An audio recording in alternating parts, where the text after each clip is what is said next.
talking about the special occasion speeches, and then I will talk about specifically about the award speech, which is just one type of special occasion speech, okay?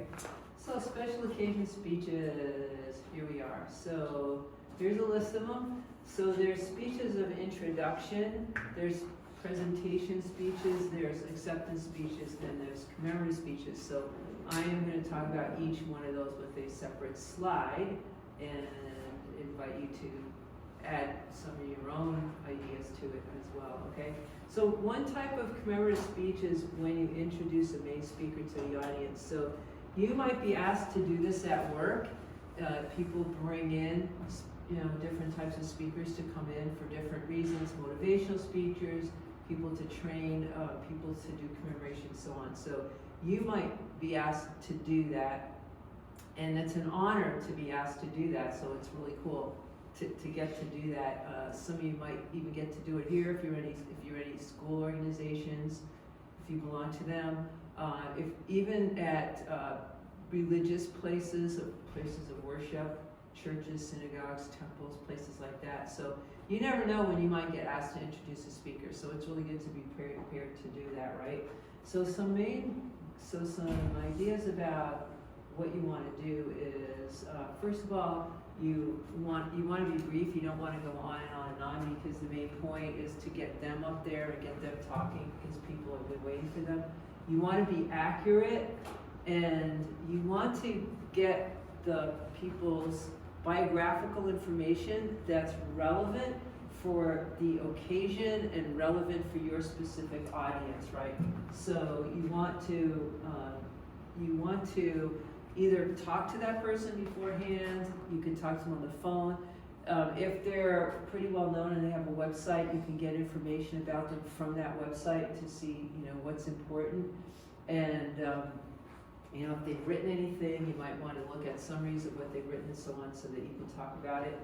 And you are going to, of course, adapt it to your specific audience. So what is it that your audience would appreciate about this person? That's what you want to be able to bring out about them. And you can also try to build a sense of anticipation by maybe including a rhetorical question or something that they don't know, and then that would help for that person to be very much welcomed and people to be excited to hear that speaker. So would anybody like to give an example of what are those kind of speeches they've seen? Has anybody seen the introduction for a speaker? Yeah, Irene. I was in the Navy, so they would like introduce the commanding officer. Oh, so they would tell okay. a little bit about them before he or she spoke. That's a great example, okay. So being in the military and seeing that. Any other organizations that any of you belong to where you've seen a speaker get brought in? Has anybody seen that happen at work where they bring in a speaker? No? Okay, how about here at school? Has anybody ever introduced somebody? Well, you'll see it at graduation, everybody, so look forward to that, okay? So we bring in, they always bring in a famous speaker, or at least somewhat famous, because we don't have a lot of money here to bring in our most famous celebrities like they do at the big name schools, right? But they'll bring in somebody, usually somebody who's well known for accomplishments here in the community, and they will introduce them to the audience so people want to hear what they have to say. So that's where you'll get to see one if you haven't seen one yet. You'll get to see that, all right? So that's what you do. And at the beginning of the semester, when you did your partner introduction speeches, that was an example of that kind of speech. And what you did was you introduced your partner to the class so we would all appreciate them. And the same strategy that you used of finding out their accomplishments and thinking of a metaphor, that's a good strategy that you can continue to use with these kinds of speeches to get people to really appreciate and to have an image and understanding of who that speaker is and what they represent, okay? Does anyone have any questions about those types of speeches? All right, so you've already learned how to do it, but now I'm just kind of expanding it so you can see where it can apply outside of the classroom, right? Sometimes at the workplace or at an organization that their speeches of presentation of other types of things besides an individual. For example, there's awards. So have you had awards given at school? In high school you did, right? So did you hear speeches before those awards went on? Okay, and they would say what the award meant, why the award existed, and so on before they actually give it to the people that are going to earn the award, right? So what you're trying to do with the awards speeches is to build more commitment to whatever that organization is that is giving the award, right? And you want to create meaning and have people feel proud that they belong to this organization and they're connected to whatever it is that this word is. And you also want to inspire other people to do the kinds of things that earn that person awards, so other future award winners, you know, would be motivated to do these same kinds of things. All right. Have you seen award ceremonies that you think are more interesting than other ones? You know, because I mean, I know, I'll be honest, I got tired of the award ceremonies in high school.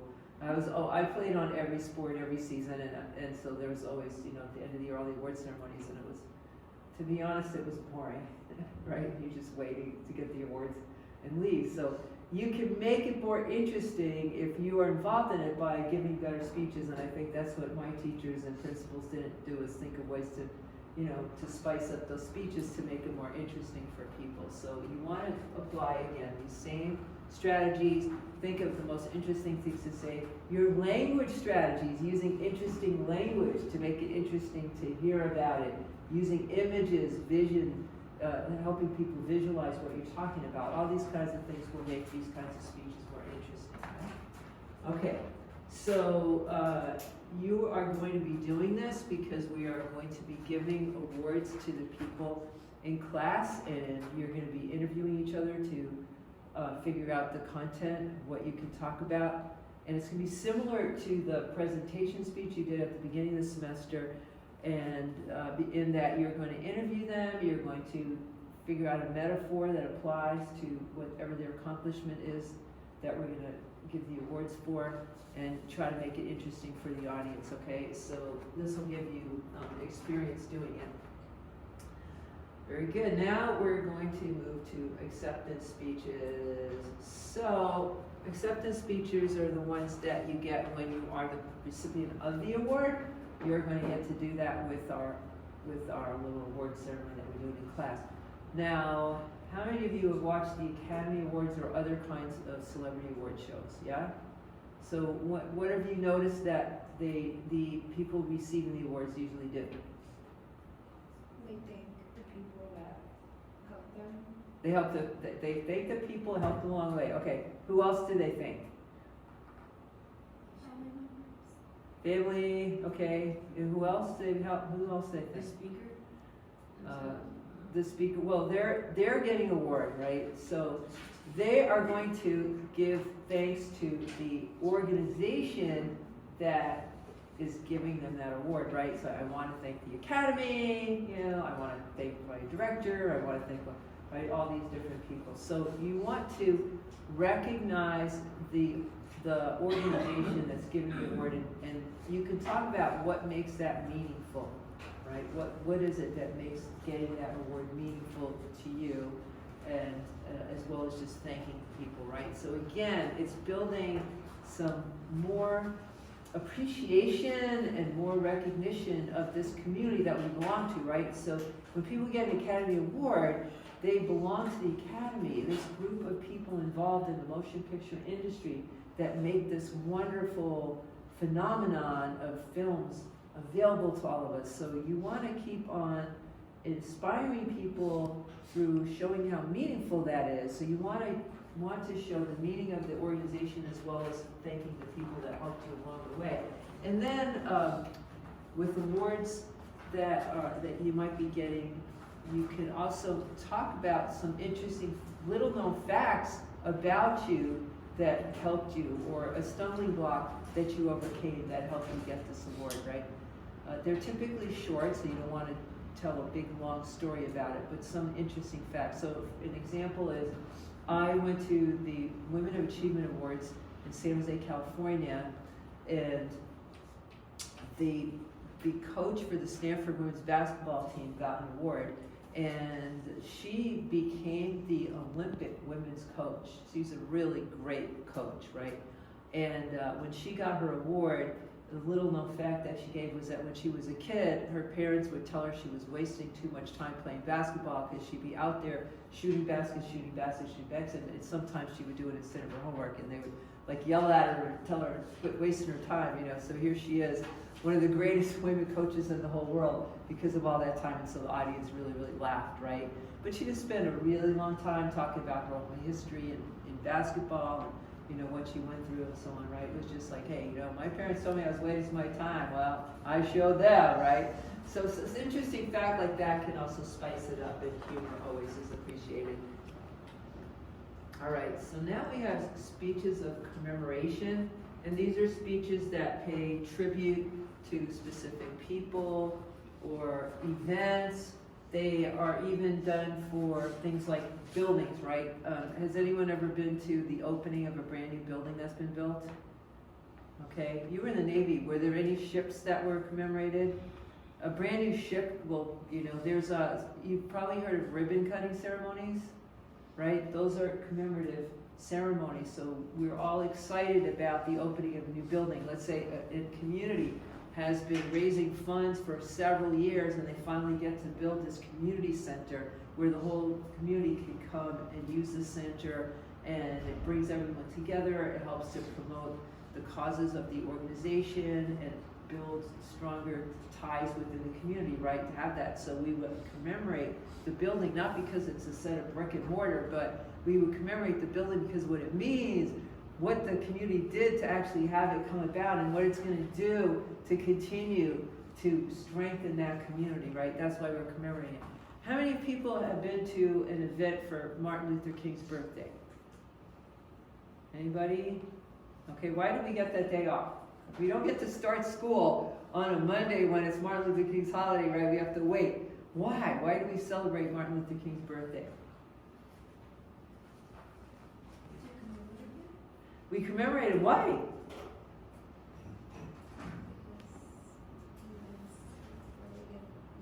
He was a great leader of what? The movement? The civil rights movement. The civil rights movement, okay? So he helped create equality, racial equality in this country. That's why we celebrate him, because he was a great leader that led us through that, right? That helped the United States be transformed to end segregation in this country, to create education equality, right? He's the person that helped push the United States government to create more equality in our schools. And we had a number of different pieces of legislation that came out.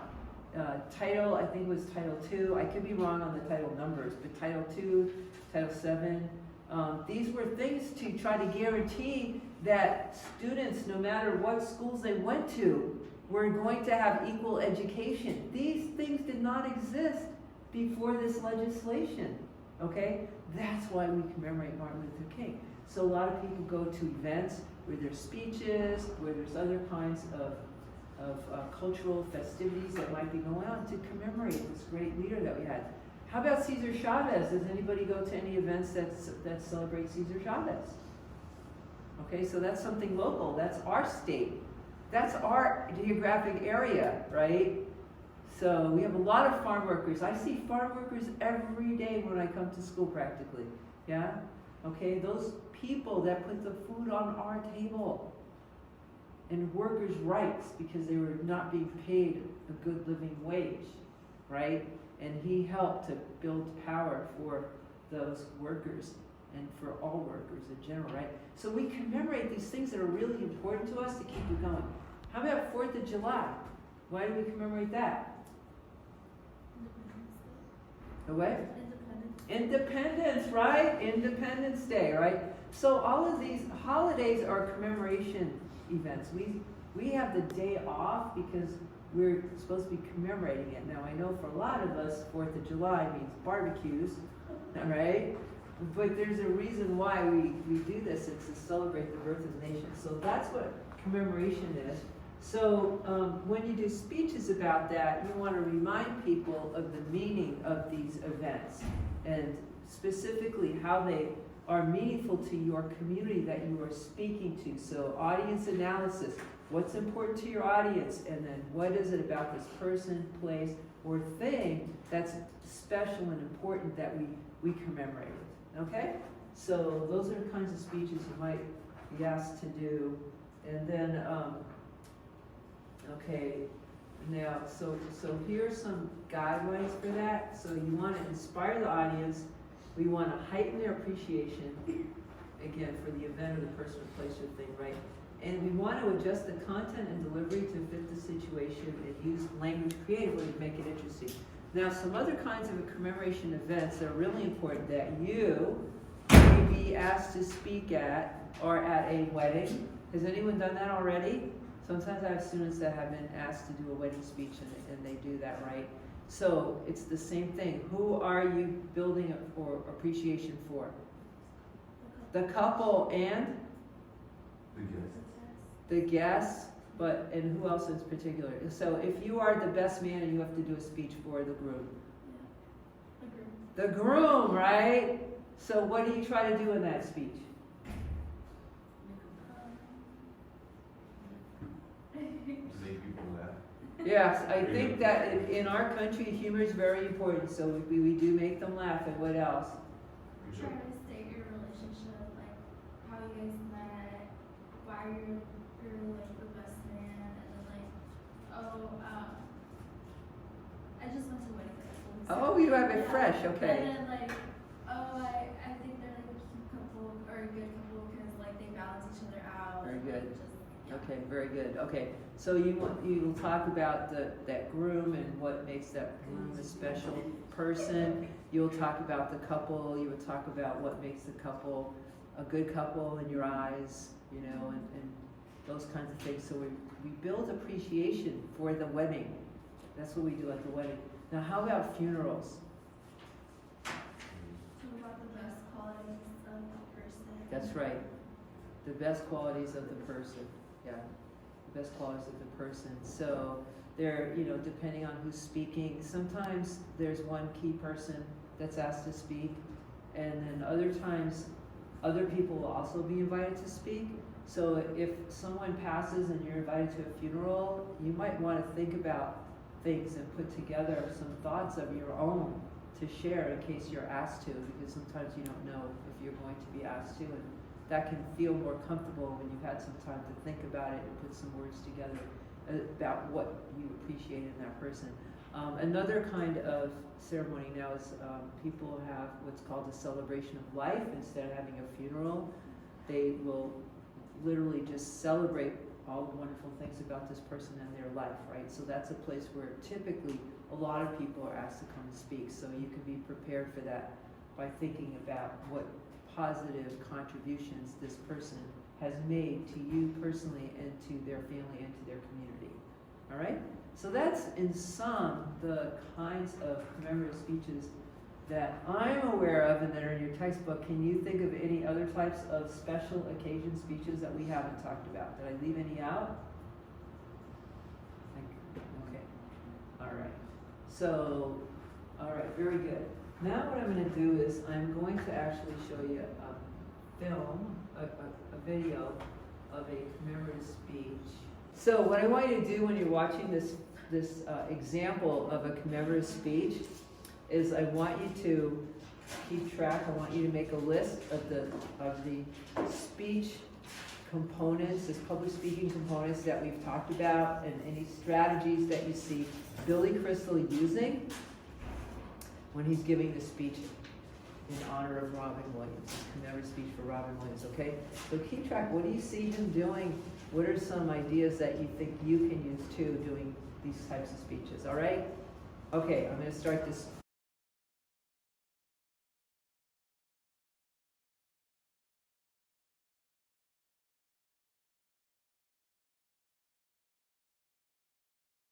Award speech, and I'm going to explain to you what the expectations are for you to do in this, okay? So you're going to have a partner, and a lot of people want to just be with the same partner they were at the beginning of the semester for the introduction speech, and that's totally fine.